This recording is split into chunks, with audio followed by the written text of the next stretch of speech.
Indian army की official website आ जाएगी। अब यहाँ पर आने के बाद में आपको ऑफिशियल सिलेक्शन के सामने जो चेक एलिजिबिलिटी है इसके ऊपर क्लिक करना है। इसके ऊपर क्लिक करने के बाद में आपके सामने कुछ ऐसा इंटरफेस आ जाएगा। अब आपको यहाँ पर सबसे पहले जो भी आपकी डेट ऑफ बर्थ है वो आपको सिलेक्ट करनी है। पहले ईयर सिलेक्ट करें, फिर यहाँ से मंथ और उसके बाद में डे, तो आपकी डेट ऑफ बर्थ आ जाएगी। फिर आपको आपका जेंडर सेलेक्ट करना है। क्वालिफिकेशन में आपको यहाँ पर जो ग्रेजुएशन का ऑप्शन है, जैसे कि अगर आपके पास all graduation degree other than, अगर आपके पास बी टेक और बी आर्किटेक्ट के अलावा जो अन्य डिग्री है जो कि ग्रेजुएट की कैटेगरी में आती है वो है, तो आप ये वाला टिक करेंगे। अगर आपकी बी टेक, बी आर्किटेक्ट या फिर एमएससी कंप्यूटर है तो आप ये सिलेक्ट कर लेंगे। तो जो भी है वो आप यहाँ पर सिलेक्ट कर लीजिएगा। फिर अगर आपने इसको अगर पास कर लिया तो पास, और अभी अगर आप कर रहे हैं तो आप एपीयरिंग सेलेक्ट करेंगे। जैसे कि मैं यहाँ पर पास सेलेक्ट करता हूँ। फिर एनसीसी सर्टिफिकेट में आपको यहाँ पर सी टिक करना है, और मेरिटल स्टेटस में आपका जो भी स्टेटस है अनमैरिड, लीगली सेपरेटेड जो भी है वो आप यहाँ पर टिक करेंगे। एंड देन आपको चेक एलिजिबिलिटी इसके ऊपर क्लिक करना है। इसके ऊपर क्लिक करने के बाद आप देख सकते हैं कि इस short service commission NCC special entry man, और यहाँ पर आपको इसकी जो एज लिमिट है वो भी दी गई है। तो आपको अप्लाई के ऊपर क्लिक करना है। अब अप्लाई के ऊपर क्लिक करने के बाद में आपके सामने यहाँ पर कुछ ऐसा इंटरफेस आएगा। मैं आपको बता दूं कि अगर आपने इंडियन आर्मी की वेबसाइट का इस्तेमाल करके कभी कोई भी ऑफिशियल लेवल की पोस्ट पर अप्लाई किया था तो आपका अकाउंट बना हुआ होगा, आप उसी यूजर नेम एंड पासवर्ड का इस्तेमाल करके लॉगिन कर लेंगे। पर गाइस अगर आप अपना पासवर्ड भूल चुके हैं तो आप फॉरगॉट पासवर्ड के ऊपर क्लिक करके उसको रीसेट कर सकते हैं। नहीं तो गाइस आपको यहाँ पर अगर आप फ्रेशर है तो आपको रजिस्ट्रेशन के ऊपर क्लिक करना है और यहाँ से कंटिन्यू के ऊपर क्लिक करना है। देन आपके सामने कुछ इस तरह से इंस्ट्रक्शंस आएंगे, फिर आप कंटिन्यू के ऊपर क्लिक करेंगे। इसके बाद में यहाँ पर आप किस माध्यम से इसमें रजिस्टर होना चाहते हैं, आधार नंबर या फिर मैट्रिकुलेशन सर्टिफिकेट यानी कि 10वीं का सर्टिफिकेट। जैसे कि अगर आधार नंबर है तो आप इसके ऊपर टिक करेंगे, यहाँ से ओके करेंगे, और फिर आपको फैच फ्रॉम डिजिलॉकर इसके ऊपर क्लिक करना है, यानी कि आपको डिजिलॉकर के माध्यम से यहाँ पर जानकारी फैच करनी होगी। तो आप यहाँ पर आपका आधार नंबर एंटर करेंगे। ये जो सिक्योरिटी कोड या फिर कह लीजिए कि कैप्चा कोड आपको यहाँ पर दिखाई दे रहा है वो आप एंटर करेंगे। एंड देन नेक्स्ट के ऊपर क्लिक करेंगे। अब गाइस यहाँ पर आपके नंबर के ऊपर एक ओटीपी जाएगा। ये नंबर आपका वही होना चाहिए जो कि आपने आधार कार्ड के साथ में रजिस्टर किया है। एंड फिर वो ओटीपी आप यहाँ पर डालिए और कंटिन्यू के ऊपर क्लिक कीजिए। कंटिन्यू के ऊपर क्लिक करने के बाद में आपके सामने यहाँ पर कुछ इस तरह का इंटरफेस आएगा, जैसे कि आप वीडियो में देख सकते हैं। अभी आपको यहाँ पर इसको अलाउ करना है। तो आप जैसे इसको अलाउ करेंगे तो आपके सामने यहाँ पर आपकी पर्सनल डिटेल का सेक्शन इस तरह से आ जाएगा। तो आपको यहाँ पर आपकी डोमिसाइल स्टेट सेलेक्ट कर लेंगे कि आप कौन से स्टेट के स्थायी निवासी है। फिर आपको आपका आधार नंबर यहाँ पर एंटर करना है। जो नाम आपका आधार कार्ड के अंदर है वो ऑटोमेटिकली यहाँ पर आ जाएगा। फिर यहाँ पर आता है कि क्या आधार में आपका नाम मैट्रिक आधिकारिक प्रमाण पत्र के समान है, यानी कि जो नाम आपका आधार कार्ड के अंदर है वही नाम आपका 10th के सर्टिफिकेट के अंदर है। अगर हाँ तो आप यस करेंगे, अगर नहीं तो आप यहाँ पर नो करेंगे। नो करने पर यहाँ पर आता है your name and date of birth should be according to the matriculation certificate. If the name and date of birth is different in your Aadhaar card go to the nearest Aadhaar centre and change it according to your matric certificate and then register. यानी कि अगर आपका नाम आधार card के अंदर और आपके 10th के मार्कशीट के अंदर अलग अलग है तो आपको आपके जो जहां पर आधार कार्ड की जानकारी चेंज होती है वहां पर जाना है और वहां पर जाकर के वही नाम आपको अपने आधार कार्ड के अंदर कराना है जो कि आपका 10th के सर्टिफिकेट के अंदर है, और तब जाकर के आप यहाँ पर रजिस्टर सेम वे में कर पाएंगे। इसके बाद में गाइज यहाँ पर आपको आपका जो अन्य डिटेल है वो एंटर करना है, जिसमें कि यहाँ पर गाइज आप देखेंगे कि आपको आपके फादर का नाम देखने को मिलेगा जो कि आधार कार्ड के अकॉर्डिंग ही होना चाहिए। फिर आता है आपका मदर नेम। इसके बाद में यहाँ पर डेट ऑफ बर्थ जो कि ऑटोमेटिकली फैच की जा चुकी है, और यहाँ पर भी पूछा कि क्या जो डेट ऑफ बर्थ आपके आधार कार्ड के अंदर वही 10th के सर्टिफिकेट के अंदर है, तो आप यहाँ पर यस कर दीजिएगा। फिर आपको आपका ईमेल एड्रेस एंटर करना है। उसके बाद में आपको यहाँ पर आपका मोबाइल नंबर एंटर करना है, यहाँ पर टिक करना है। एंड देन ये कैप्चा कोड फिल करना है जो वेरिफिकेशन कोड आपके सामने है, और इन सभी जानकारी को चेक करने के बाद में आप यहाँ पर सबमिट के ऊपर क्लिक करेंगे। इसके ऊपर क्लिक करने के बाद आपकी ईमेल आईडी के ऊपर एक ओटीपी जाएगा जो कि आपको वेरीफाई करना होगा।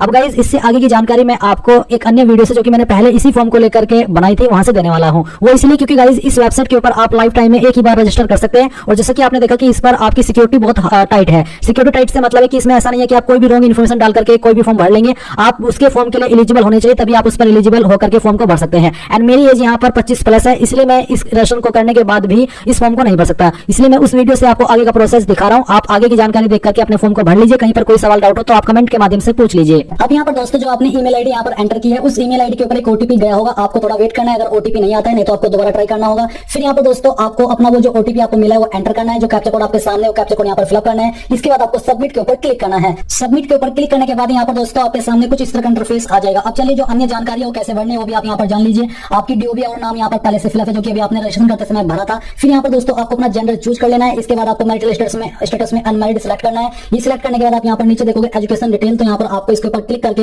ये देना है कि मैट्रिकुलेशन आपने किस बोर्ड से की है, सीबीएसई, आईसीएसई, ओपन, अदर या फिर स्टेट बोर्ड। तो हम यहाँ से स्टेट बोर्ड सिलेक्ट करते हैं। ये सिलेक्ट करने के बाद यहाँ से हम उत्तर प्रदेश चूज कर लेते हैं। फिर दोस्तों यहाँ पर आपको मैट्रिकुलेशन 10th सर्टिफिकेट नंबर यानी कि जो 10वीं है उसकी जो मार्कशीट है उसका नंबर आपको यहाँ पर देना होगा। अगर आपकी मार्कशीट के ऊपर नंबर नहीं है तो आप यहाँ पर 10th का रोल नंबर एंटर कर दीजिए। फिर दोस्तों यहाँ पर आपको उसका सर्टिफिकेट भी अपलोड करना है। इसका जो साइज है वो आपका 200 KB से कम रहना चाहिए। तो आपको चूज फाइल के ऊपर क्लिक करना है और जहां पर भी आपकी फाइल है वो आपको अपलोड करनी है। फाइल को सिलेक्ट करने के बाद यहाँ से आपको ओपन करना है, फिर आपको फाइल का नेम यहाँ पर देखने को मिल जाएगा। इसके बाद दोस्तों यहाँ पर आपको क्या करना है, आपको यहाँ पर जो आपका एलिजिबल क्वालिफिकेशन है वो सिलेक्ट करनी है। तो बेसिकली यहाँ से हम ग्रेजुएशन सिलेक्ट कर लेते हैं। ये सिलेक्ट करने के बाद आपको चूज करना है कि आपने पास कर लिया, फिर अपीयरिंग हो तो हम पास सिलेक्ट कर लेते हैं। फिर डेट ऑफ एनरोलमेंट, तो यहाँ पर बोला कि applicable for candidates in service of army, navy and air force. अगर आप इनसे बिलोंग करते हो, इनकी सर्विस में हो तो आपको डेट ऑफ इनरोलमेंट डालनी है, नहीं तो आपको इसको खाली छोड़ देना है क्योंकि आप फ्रेशर हो। फिर आपको यहाँ पर इस तरफ आना है और आप यहाँ पर देखोगे मोबाइल नंबर, ईमेल आईडी, इसके अलावा यहाँ पर आई हैव यानी कि आधार नंबर। तो आपने यहाँ पर कुछ ऑप्शन चूज नहीं किया, आपने नन सेलेक्ट किया है। अगर आप देना चाहते हो आधार या इनरोलमेंट नंबर तो आप यहाँ पर दे सकते हैं, नहीं तो आपको सलाह दी जा रही है कि आपको अपना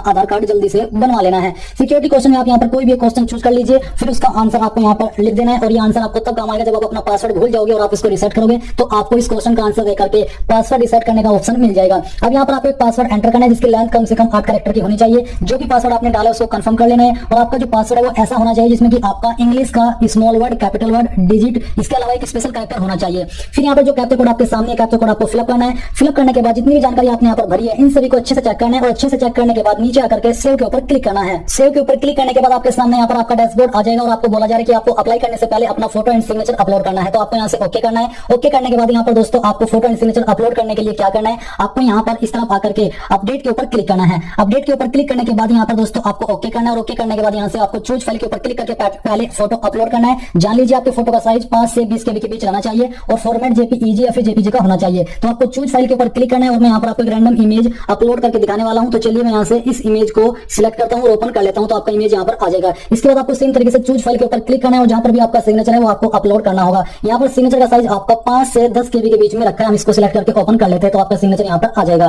फिर दोस्तों यहाँ पर आपको अगर इनमें से जानकारी देनी है आधार नंबर या फिर इनरोलमेंट नंबर तो आप यहाँ पर अभी भी इसकी जानकारी दे सकते हैं। और फिर आपको यहाँ पर नीचे आना है और आपकी जो क्वालिफिकेशन की डिटेल है 10वीं की वो चेक कर लेनी है और नीचे आकर के जो कैप्चा कोड यहाँ पर दिया जा रहा है ये कैप्चा कोड आपको फिलअप करना है और फिलअप करने के बाद आपको सेव के ऊपर क्लिक करना है। सेव के ऊपर क्लिक करने के बाद आएगा रिकॉर्ड अपडेटेड सक्सेसफुली। अब यहाँ से आपको ओके करना है और ओके करने के बाद आपकी जानकारी अपडेट हो चुकी है। अब यहाँ पर दोस्तों आपको कम्युनिकेशन डिटेल्स के ऊपर क्लिक करना है। इसके ऊपर क्लिक करने के बाद आपको यहाँ पर अपने परमानेंट और कोरेस्पोंडेंस यानी कि प्रेजेंट एड्रेस की जानकारी भरनी है। तो जो भी आपका एड्रेस है आपकी आईडी के अकॉर्डिंग वो एड्रेस यहाँ पर आपको एंटर करना है और एंटर करने के बाद आपको यहाँ पर सिटी, टाउन, विलेज का नाम एंटर करना है। तो चलिए यहाँ पर इसको फिलअप कर देते हैं। स्टेट आपकी जो भी है स्टेट यहाँ से आपको चूज कर लेनी है। उसके अंदर आपकी कौन सी डिस्ट्रिक्ट है वो डिस्ट्रिक्ट यहाँ से आपको सिलेक्ट करनी है। आपके पोस्ट ऑफिस से डिस्ट्रिक्ट का पिन कोड क्या हो यहाँ पर आपको एंटर करना है। इसके सामने आप देखोगे सेम एज परमानेंट एड्रेस। अगर आपका प्रेजेंट एड्रेस और परमानेंट एड्रेस सेम है तो यहाँ पर टिक कर दीजिए। ये टिक करने पर आपकी जानकारी इस तरफ भी आ जाएगी। फिर आपको सेव एंड कंटिन्यू के ऊपर क्लिक करना है। इसके ऊपर क्लिक करने के बाद ये जानकारी आपकी सेव हो जाएगी। अब यहाँ से दोस्तों आपको क्या करना है, आपको यहाँ पर अप्लाई ऑनलाइन के ऊपर क्लिक करना है। इसके ऊपर क्लिक करने के बाद यहाँ पर आपके सामने जो एलिजिबिलिटी का पेज है फिर से आ जाएगा। यहाँ पर आपको जो सर्टिफिकेट है उसमें सी सिलेक्ट कर लेना है। सी सिलेक्ट करने के बाद यहाँ पर आपके सामने अप्लाई का लिंक है। अब आपको अप्लाई के ऊपर क्लिक करना है। अप्लाई के ऊपर क्लिक करने के बाद यहाँ पर आपके सामने इंस्ट्रक्शन दिए जा रहे हैं। आपको इन इंस्ट्रक्शंस को एक बार चेक कर लेना है। फिर आपको यहाँ से कंटिन्यू करना है।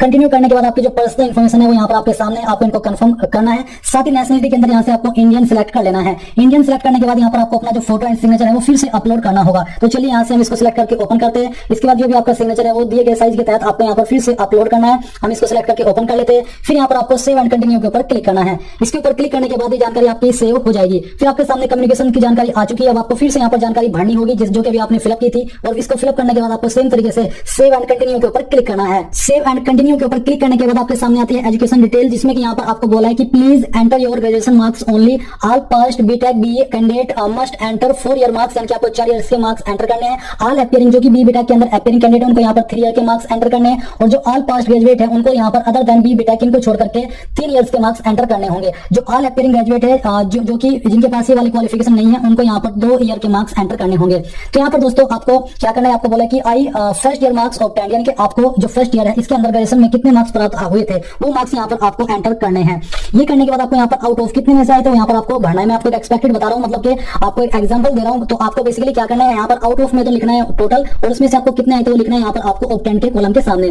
फिर सेकंड ईयर में आपको कितने आए थे वो यहाँ पर आपको एंटर करना है और सेम तरीके से यहाँ पर टोटल मार्क्स डाल देना है। इसी प्रकार से आपको थर्ड ईयर के अंदर कितने नंबर आए थे वो यहाँ पर डालना है और आपके टोटल मार्क्स कितने थे वो डाल देने हैं। फिर फोर्थ ईयर के यहाँ पर आपके कितने नंबर थे वो यहाँ पर डालना है और टोटल आपको यहाँ पर सेम तरीके से भर देने हैं। ये भरने के बाद आपको यहाँ पर कैलकुलेट परसेंटेज के ऊपर क्लिक करना है। इसके ऊपर क्लिक करने के बाद आपकी जो परसेंटेज है यहाँ पर कैलकुलेट कर ली जाएगी। इसके बाद वार्ड ऑफ बैटल कैजुअलिटी, अगर आप इसके तहत अप्लाई करें तो यस कीजिए, नहीं तो आपको नो करना है। फिर आता है ग्रेडिंग इन एनसीसी सर्टिफिकेट, तो यहाँ पर आपको ए है या फिर बी है वो आपको चूज करना है। तो चलिए यहाँ से हम इसको ए सिलेक्ट कर लेते हैं। इसके बाद एनसीसी सर्टिफिकेट ऑब्टेन्ड फ्रॉम, यानी कि जो सर्टिफिकेट है आपको एनसीसी का वो कहां से मिला है, किसके अकॉर्डिंग मिला है, तो आपको यहाँ पर वो एंटर कर देना है उस जगह का नाम या फिर उस कॉलेज का नाम। तो यहाँ पर आपको बेसिकली अपना वो डालना है जहां से आपको एनसीसी सी सर्टिफिकेट मिला है। एनसीसी सी सर्टिफिकेट नंबर, आपका नंबर क्या है वो यहाँ पर आपको एंटर करना है। ये एंटर करने के बाद आता है date of issue NCC C certificate, यानी कि जो आपका सर्टिफिकेट है कब इशू है वो यहाँ पर आपको एंटर कर देना है। ये करने के बाद दोस्तों आता है whether serving in armed force, अगर कर रहे हो तो यस कीजिए, नहीं तो आपको नो कर देना है। ये करने के बाद आपको सभी जानकारी चेक करनी है और फिर आपको सेव एंड कंटिन्यू के ऊपर क्लिक कर देना है। इसके ऊपर क्लिक करने के बाद ये जानकारी आपकी यहाँ पर सेव हो जाएगी और आपके सामने एसएसबी डिटेल आ जाती है। अगर आपके पास डिटेल है तो यहाँ पर यस कीजिए, नहीं तो आपको नो करना है। अगर आप यस करते हो तो आपको type of commission selection choose करना होगा। इसके अलावा सिलेक्शन सेंटर आपको चूज करना है और यहाँ पर बैच चेस्ट नंबर डालना होगा, रिपोर्टिंग डेट डालनी है और रिजल्ट डालना है। बट अगर आपके ऊपर ये लागू नहीं होता, आप इसके लिए एप्लीकेबल नहीं हो, तो यहाँ से नो सेलेक्ट कर दीजिए और नो सेलेक्ट करने के बाद यहाँ पर आपको सिंपली सेव एंड कंटिन्यू के ऊपर क्लिक कर देना है।